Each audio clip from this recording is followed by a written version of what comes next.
Hi guys, this is immigration attorney Marina Shepelsky. We have news today to report, so I'm doing this video to report news on how Department of State is dealing with the interviews and the petitions that are at all the U.S. consulates in other countries right now for people who filed family petitions, work petitions, and so on, diversity visa, lottery, petitions, and because of COVID, those were on pause, those were frozen. They've published, the Department of State has published an explanation for immigration attorneys and the public how they're planning to deal with it, and the plan is going to be as follows. Before I get into it, I ask you to become our follower, hit a little bell down below, and give us a heart, give us a like on the bottom of this video, so that you can tell me you like our videos and you like this kind of content, and I will keep on making this kind of content for you.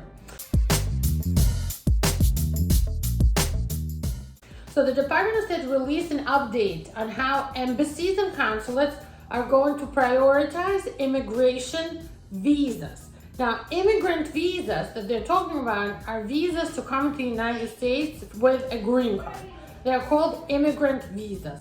So the Department of State provided an update stating that consular appointments are going to be scheduled in tiers, okay? They're gonna stagger them in a line, and the line will have tiers.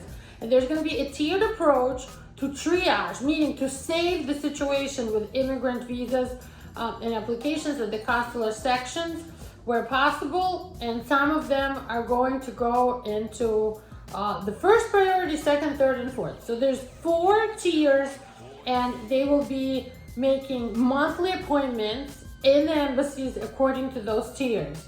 So tier 1 is immediate relative category.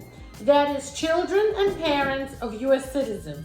It doesn't mean siblings, it's children and parents of U.S. citizens only. Tier 1 has to do also with inter-country adoption visas. Tier 1 also will cover kids who are aging out, kids who are turning 21 or about to be turned 21. They will be getting their appointments in that tier 1, you know, almost like the first in line. Certain special immigrant visas for Afghan and Iraqi nationals will be in tier 1 too. This is for people who helped the U.S. government, like interpreters and so on. And emergency cases, as they will be determining by case. So tier 1 is immediate relative categories like parents, spouses, and children of U.S. citizens. Adoption, age out kids cases, and special immigrants. Tier 2 will also cover some immediate relative visas, like immediate relatives of green card holders, for example. They will be in tier 2. U.S. citizens will be tier 1.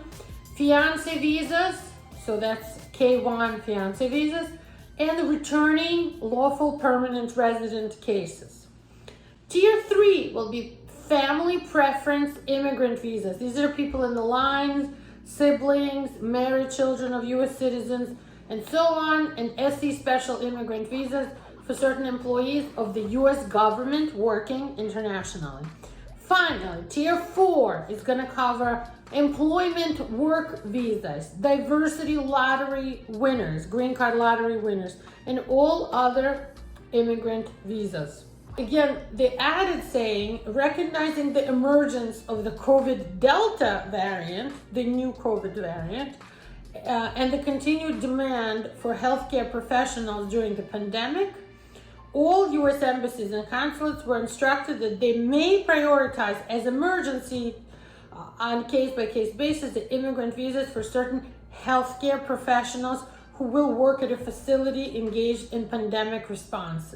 So, if somebody has a work visa for a doctor or nurse and they're coming to work in some hospital that's dealing with COVID response, those people will be jumped ahead of the line from tier 4 to tier 1. I hope this was helpful.